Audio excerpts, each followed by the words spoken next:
Dariano Romboni. He rode the Team Agostini Honda in the colours of Lucky Strike, the sponsors of the meeting. But it was not a sensational return for the Dutchman. He qualified down in 22nd place, more than 4 seconds a lap down on pacemaker Max Biaggi.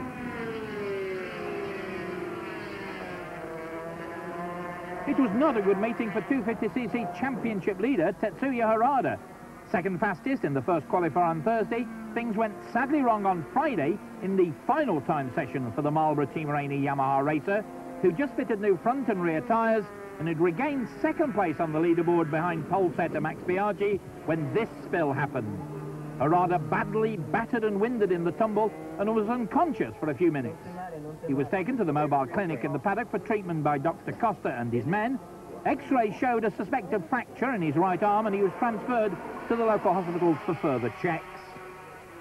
Fellow Japanese star Teruyuki Okada was third fastest behind Biaggi and Harada, but Okada also had an eventful practice. He was only fifth best after Thursday's session, almost 2 seconds slower than Biaggi. Like Harada, the HLC rider was trying hard in Friday's final session and came very, very close to losing it.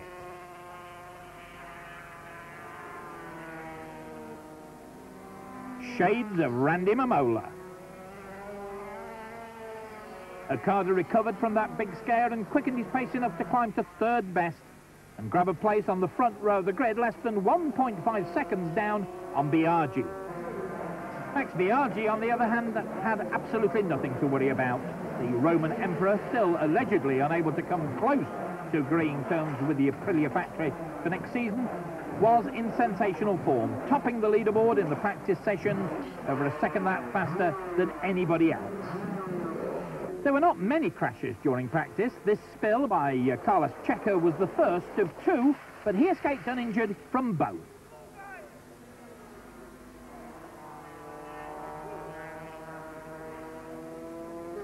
When the checkered flag went out to end the practice sessions, it was Biaggi who was looking good, and not for the first time this year. The opposition looked very much in disarray. Today I make good setting on the bike, and the team and Chester Aprilia worked very well with me, and I'm happy. I'm quite happy because also on pole position, and for tomorrow I think should be nice race, but I don't know. I hope so to win and to give me a present for my birthday Monday. I make 24 years old, so I'm a little bit old now, but still fast.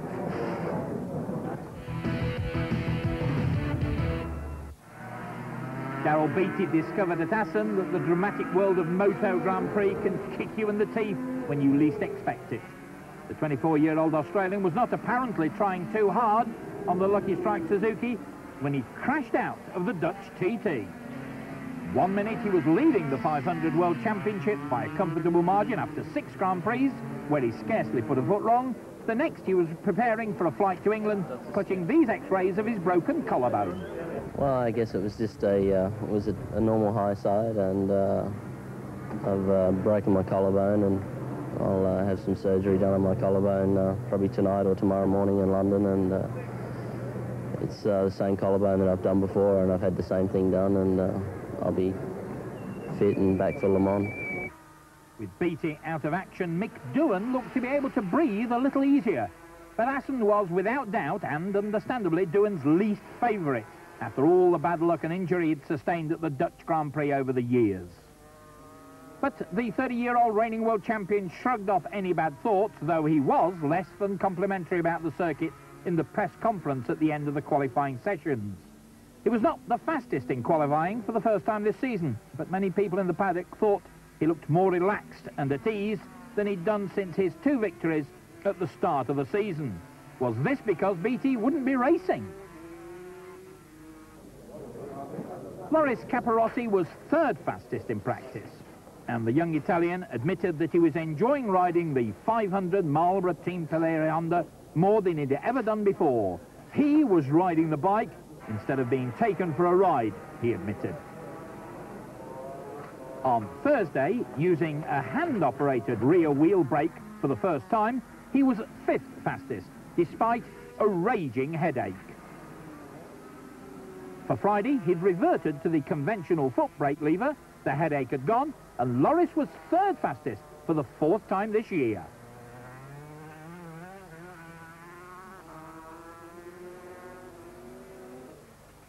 Alberto Puig, the Spaniard, was 4th fastest on the Fortuna Honda Pons machine throughout the 2 days of qualifying, despite having problems with the front end of the bike. After trying both 17-inch and 16.5-inch front wheels, Alberto elected to use the smaller one, though there was still a problem getting optimum cornering speeds. Fastest of all in practice was another Spaniard, Alex Crivillé, on the Repsol Honda. It was the 25-year-old's first ever 500cc pole position, and in fact the first time a Spanish rider had ever achieved that feat. Crivillé was 3rd fastest on Thursday after the opening session, and that would have been his best qualifying performance of the season. A blistering last lap moved him up from 5th to 3rd fastest. But Crivillé went quicker still on Friday. He moved up to 2nd fastest and then went ahead of Doohan after putting on a new softer rear tyre in the last 5 minutes of the 1-hour qualifying session.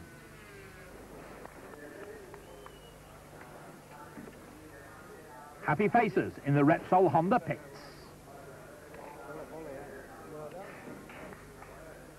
I feel very happy because it's my first pole position, and to get a pole position is not easy in 500, and I'm really happy. It's not important at all. You know, our main concern is to trying to get the bike set up as best possible for tomorrow, and we're working real hard on trying to get that. Like at the end of the session, we were circulating, but we weren't circulating that fast, and just trying different things. And you know, that's my main aim, not to put in a soft tyre and go for a lap. Today is very happy. It's too much work for the setting the bike. Now my bike is it's not very good. My possible for tomorrow is good race. Maybe the setting front fork and rear suspension now is good.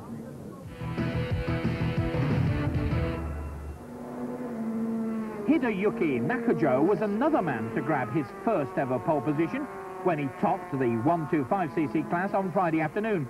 The 26-year-old Japanese rider on the JHA Racing Honda slashed over 1.3 seconds off Sakata's lap record to top the qualifiers. All told, 11 riders went inside the lap record, with Akira Sato 2nd fastest on his Dock Shop Racing Honda, just over 1/10 of a second slower than Nakajo. The Japanese star was 2nd quickest after Thursday behind Sakata. He went quicker, but he just couldn't oust Nakajo from top spot. Once again, Spaniard Emilio Alsamora prevented a Japanese clean sweep on the Scott Racing Honda. Down in 6th place after the first session, Alsamora took almost 2 seconds off his best lap to stake his claim for a place on the front row of the grid. Reigning champion Kazuta Sakata was 4th fastest after topping the first day's qualifying session on the Aprilia, but it was all very close. Just a 1/5 of a second separated the top 4. Join the huge crowd at Assen then for all the race highlights right after the break. So the 250cc race starting this year's Dutch Grand Prix at Assen. And there is Akada, 3rd fastest in qualifying. Argy then at the front of the field. Waldman, then Akada, then is Rugier, and Bale. Behind Bale was Jurgen van der Goorberg, the Dutch privateer. A great ride from van der Goorberg on the Maxell team global machine. Well, a good start, and the crowd will be urging him on. But it's Biaggi who's made the great start. There is his teammate, former Supercross world champion, and somebody going very wide. That was Olivier Jacques.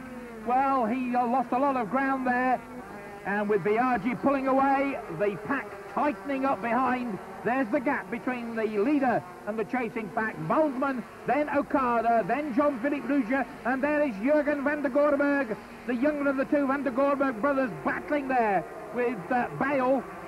Well, what a great start for Van der Gorberg, and the crowd willing him to get up amongst the factory men. He's a privateer, of course. Very pleasant young man with a lot of talent. And here's another young man with a lot of talent, Max Biaggi. This will be his third win in a row if he can go through and take the checkered flag. And the view from Okada's machine as he chases Ralph Waldmann, both on factory Hondas, of course, but they don't have the legs of the Aprilia out in front.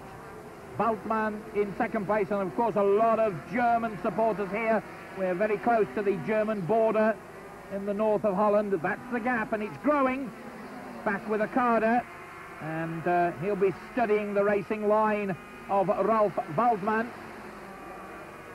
Waldmann, who went so well at the beginning of the year, but dropped off a little bit in the past few races, of course crashing out of the German Grand Prix and failing to score. And these two men very close together, and they are being caught now by Jean-Michel Bayle. And what a fine performance this is from the Frenchman, who switched from motocross to Tries-Hand World Championship road racing, and that's going from being a squash champion to take up lawn tennis. It's as different as that. Waldmann in second place, but Okada all over him, looking for a place to go past if he can find it. And although this is a long circuit, over 6 kilometres in length, there are not many places to overtake. You've got to think about it, you've got to be careful, and then you've got to be brave. So Okada, and there's one brave man whose race is over, Eskil Suter.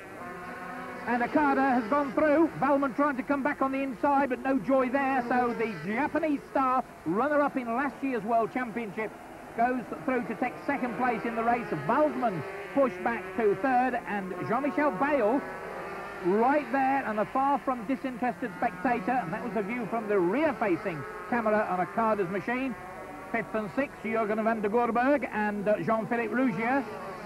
And Okada then in second place, but here comes Waldmann out of the slipstream. The German just neatly goes through, and Jean-Michel Bayle was thinking about it. Hard on the brakes, the Frenchman, but he stays back in fourth position. But Waldmann has regained second spot, and Okada is back in third place.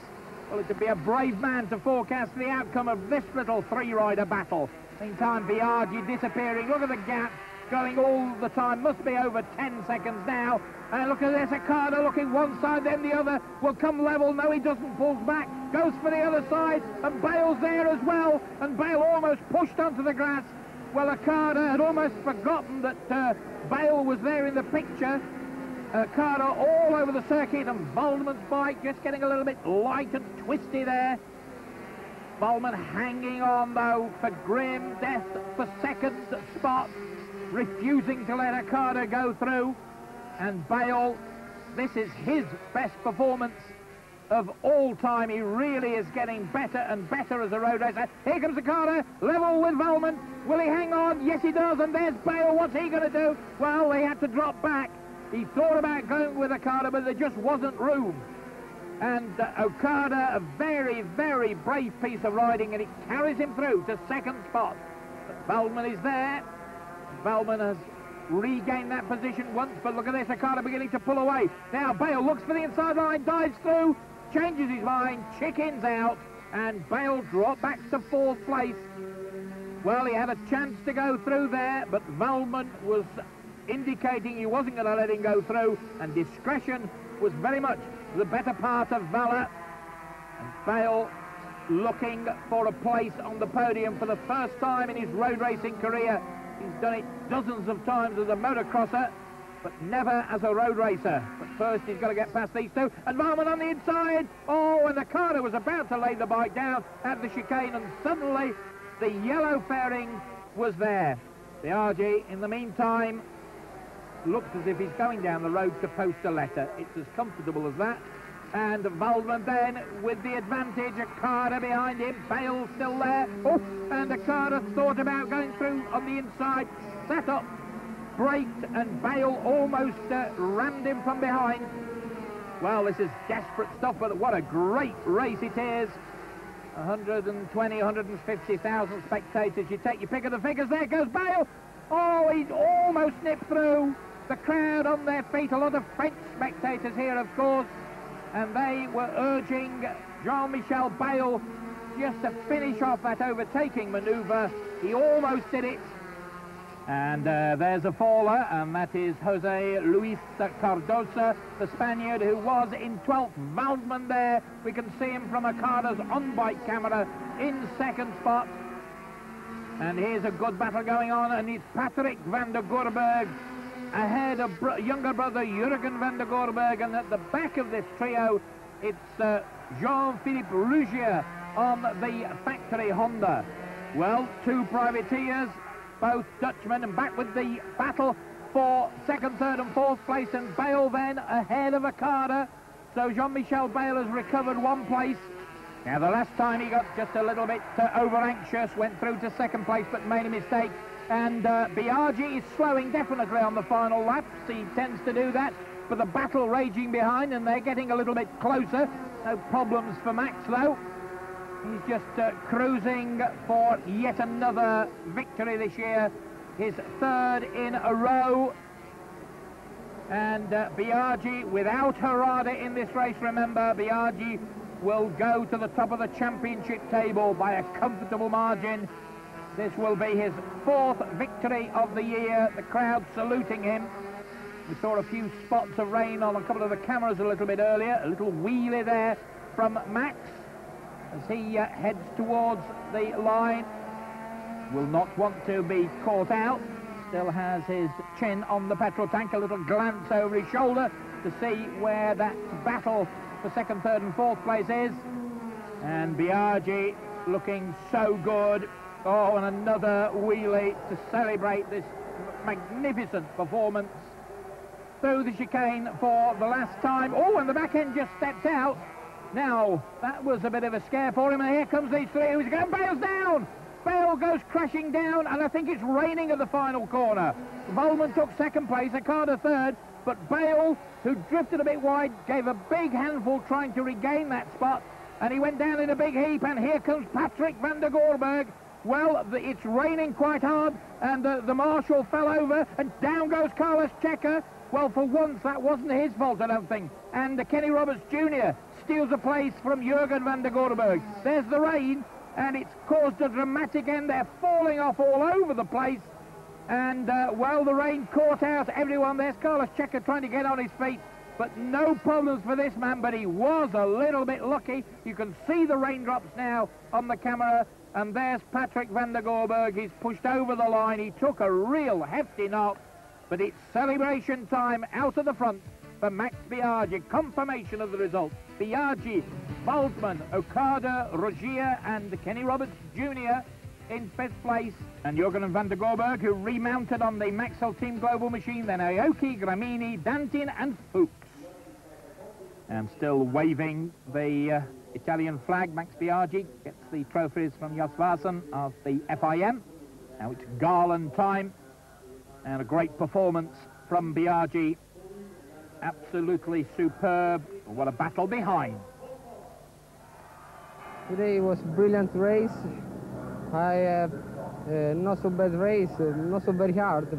The rain was a little bit problem for everybody, and then I want to say thank you to my team because they worked very well. The bike so very fast and nothing. This is my favorite track. It's like was born for me, for my type of style. Nothing. Just I'm very happy also because I'm first in the championship. Harada second, and we have a little bit advantage in him.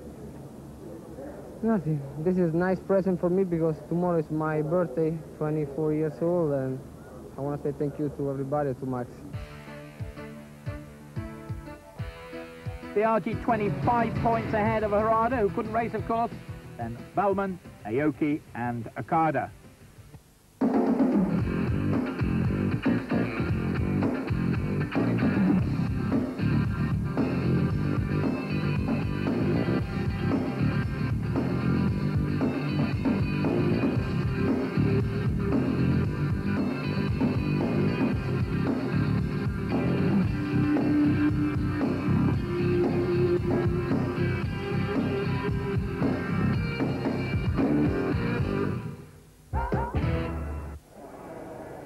20 laps ahead of the field, and over the years we've seen some dramatic 500cc racers at Assen.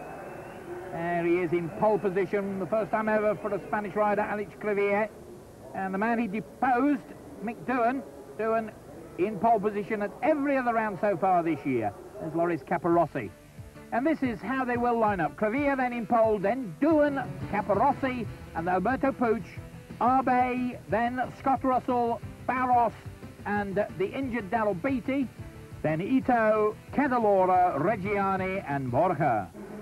All eyes on the traffic lights, and Abe creeping forward, but I don't think they're going to penalise him. Now, who is it who makes the break? Alberto Puig going very well off the front of the grid, and there he is, number 5. I think he's going to lead into turn 1. It's Alberto Puig. Crivillé is there in second place, then Capirossi, Doohan just moving up on the inside of Abe, and you're a brave man to do that. So Alberto Puig out in front of the pack. But the man who was in pole position down in second spot at the moment. Alberto Puig, of course, winner of the Spanish Grand Prix at Jerez, looking for another victory. And there's Cadalora number 2, a fair way down the field. And the rest of the pack going through with Alberto Puig at the front of them all. And still the Spaniards lead first and second. Doohan for the moment content to be back in 4th place. Abe's alongside him, and that's a bit of a scary thought. So it's number 5, Alberto Puig, then 6, Crivillé, 65 is Capirossi, and Capirossi sweeps round Crivillé, nips through to go into 2nd place. So Capirossi, who was 3rd fastest in practice, going ahead of the pole setter, but it's early days yet in this 20-lap race. Puig from Capirossi, then Crivillé, then Michael Doohan. And Doohan, of course, he doesn't like this track, but he has a golden opportunity to pull back all or most or some of the 24 points advantage that the injured Daryl Beattie has going into this race. So it's Alberto Puig, then Capirossi, Crivillé, then Doohan, then Abe. And there's Capirossi. He's swept round Alberto Puig, and Capirossi leads. The young Italian at the front of the field. This is his first season of 500cc racing, and he leads the pack. And Doohan goes through on the inside, pushes Crivillé out, his teammate, and it's Doohan through into 3rd place. Well, it's all happening on this lap. Capirossi from Puig, then Doohan, Crivillé back to 4th. Then it's Abe number 17, 9 is Alex Barros, 7 is Shinichi Ito. But it's Capirossi who leads, the Italian who admits that he's getting to grips more and more with the Marlboro Team Peleri machine. And Abe now has got ahead of Alex Crivillé, so Crivillé goes back another place. He's down to 5th position. Capirossi, Alberto Puig, Doohan. Well, will Doohan be happy to stay in 3rd place for much longer? What a good ride, though, from Capirossi, beginning to show that he can run at the front with the very best. Nice high shot. Look at all those cars, the vehicles, bikes and spectators. An enormous crowd here at the Circuit Van Drent near the market town of Assen, and Alberto Puig looking about to go through on the inside, but had to change his mind because there was no piece of the racetrack left. Puig looks over his shoulder, and we'll have seen that big number 1 right behind him, and that should be enough to encourage him to wind up the wick just a little bit more. Crivillé back into 4th place now, so Crivillé recovering. Capirossi leads from Alberto Puig, then Mick Doohan, then Crivillé back in 4th place, then it's Abe and Barros, and here comes Alberto Puig. He got that move lined up before, and Doohan looked as though he wanted to go round Capirossi. Well, Capirossi caught out, and Doohan is level with Capirossi, but he has to get back line astern. But the reigning 500 world champion, the Australian Mick Doohan, looking to go. He won't let Alberto Puig get away.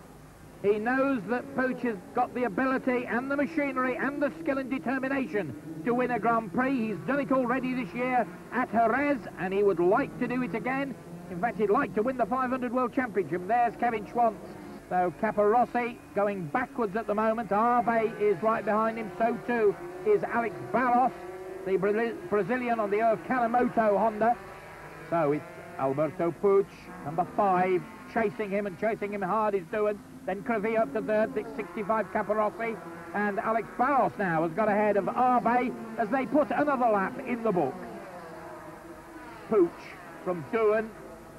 And here's Barros. Can he put Caparossi another place down? No. Caparossi says, I've lost enough positions, thank you very much indeed. I'm hanging on to 4th place, definitely. Caparossi under pressure from number 9, Alex Barros on the HRC Honda.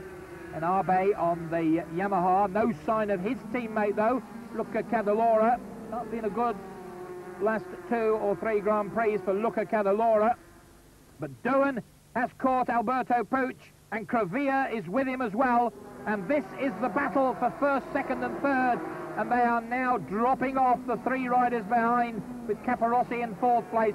Through the chicane they go. Crevilla's not going to be shaken off, though. A view on high as the battle for the lead continues to rage. In some places, Alberto Puig just a little bit quicker than Doohan. Doohan quicker than Alberto Puig in others. When you get on high, you can see how this track just has very, very little in the way of straights. And here we are back trackside again. That's the gap, just a couple of machines' length or less than that at times, as the Spaniard Alberto Puig hangs on to the lead. And Doohan tried once again, and Puig was ready for him. Puig holds him off at the chicane and drifts wide, winds up the wick, and he holds on to the advantage. Doohan is there, Crevilla right in the picture in 3rd place. Spanish riders 1st and 3rd, and it's a kangaroo in the form of Mick Doohan as the filling in this Spanish sandwich. So Alberto Puig, can he win his 2nd Grand Prix of the year? He's doing well at the moment, but Doohan is determined, and if Doohan can finish only in 2nd place, then the injured Daryl Beattie will stay out in front in the World Championship battle. Beattie leads by 24 points, there's 25 at stake, and here comes Doohan on the inside, and again he changed his mind almost before he dived through. Maybe that was a sucker punch, maybe trying to con Puig into believing that that's the route he wants to come through when he tries again later, as he must surely try later. So Doohan will not go to the head of the championship table if he stays in 2nd place. He can only take the championship lead again if he wins.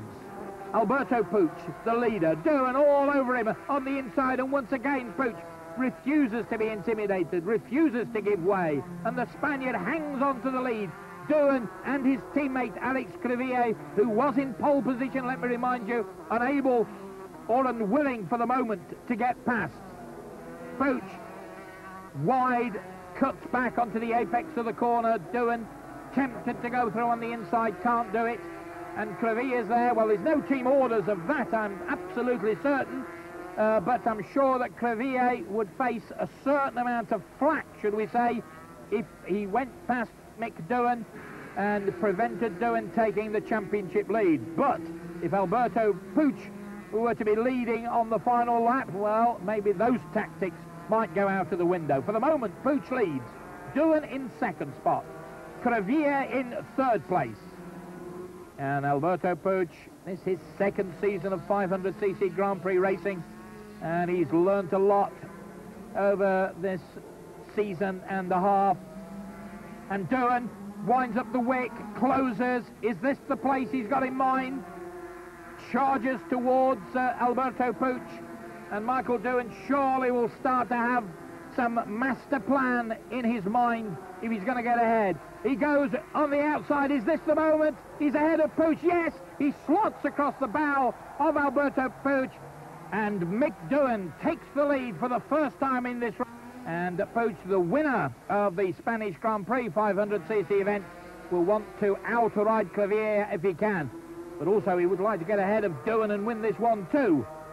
And Caparossi, a glimpse of him in 4th place. It's been a good ride for the young Italian, but the time is running out for Crevilla if he wants to do something here.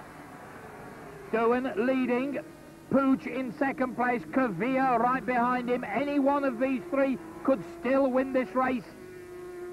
And all the time, the seconds are ticking down to that checkered flag. Mick Doohan out in front, Alberto Puig in 2nd place, and Crevilla in 3rd spot. So it's the Fortuna Honda Ponsman, the fitting between the 2 Repsol Hondas. And the Australian out in front, and if he can stay there, he will go ahead in the World Championship by just 1 point. And there goes Alberto Puig. Thought about diving through on the inside. He has different lines to do on many parts of the circuit, and that may enable him to find a way through. Alberto Puig holding off Crevier at the chicane, a favourite overtaking point at the Dutch Grand Prix over the years. Now it's 2 laps to go. So, Doohan from Puig, then Crevier. And less than 12 kilometres for this race to be decided, for the outcome to be awarded in terms of World Championship points. And 25 points is what Mick Doohan desperately needs. The injured Daryl Beattie will be watching this from his hospital bed in London, where he's had an operation to knit the broken collarbone together, ready for the next round of the series at Le Mans. But in the meantime, it's the race today that counts for the men out on the racetrack, and the enormous crowd enjoying this to the full. Doohan then, out in front when it matters in the closing stages, but it's who's ahead at the checkered flag that counts the most, and they're going to catch up some tail enders. Now this could be a little bit difficult. It's not an easy track to pass anyway, and if the tail ender doesn't know that the quickmen are there, it could be very difficult indeed. And it only needs for one of these men just to pause, just to be ultra cautious, and the others could be passed.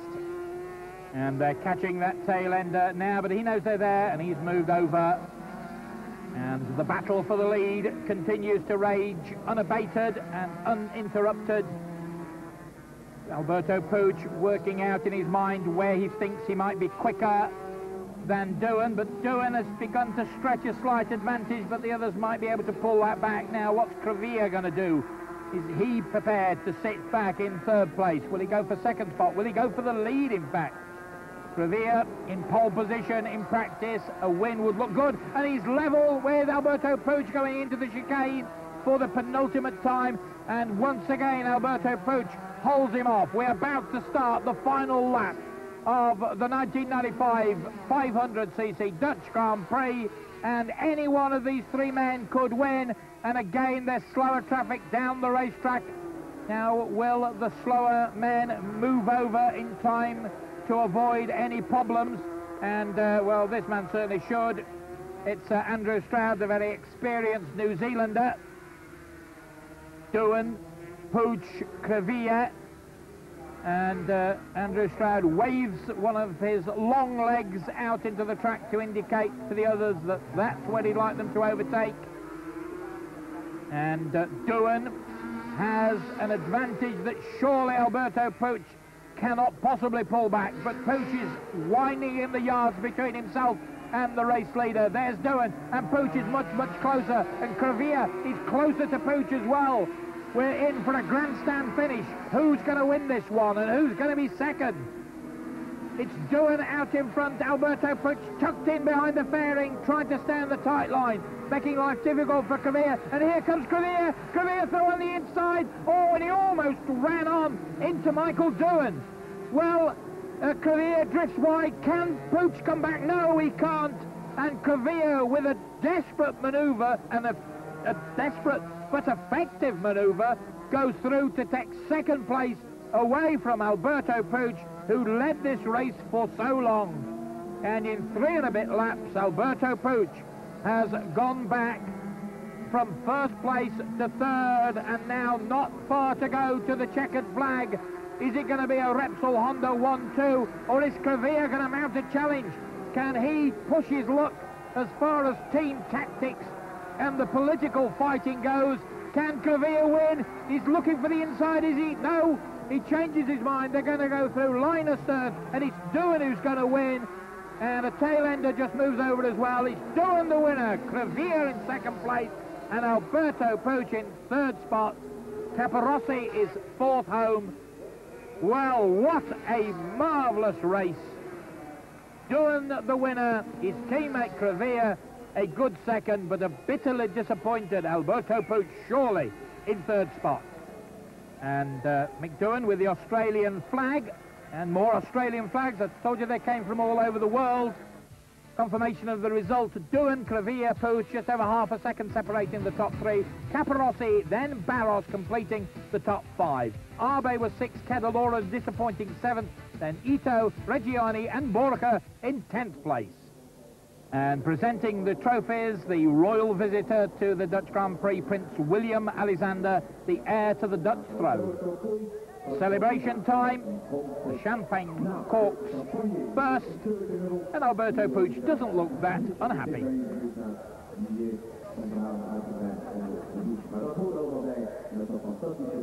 Really good to win here. You know, I had to take advantage of Daryl Beattie's misfortune, and you know, it's a shame he's not here, but you know, at any rate, I had to take maximum advantage of it if I could, and I felt comfortable all the way sitting behind Alberto, and I felt that if I could get by, I could hold him off, and it was just a matter of getting by, because he's late on the brakes, but he doesn't carry much corner speed, so you can't really make an advantage on him. When he brakes late and then stops you in the middle of the turn, you both accelerate away the same again. So there was only really the one spot here coming into the chicane that I thought I could get him. So from 5 laps from the end, I decided that I better start trying now, otherwise I'm going to run out of laps. And 2 laps later, I was by, and lucky to hold it to the end.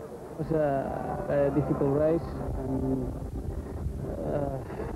in the end I finished second, but maybe I couldn't be more in front. But anyway, it's a good result for me.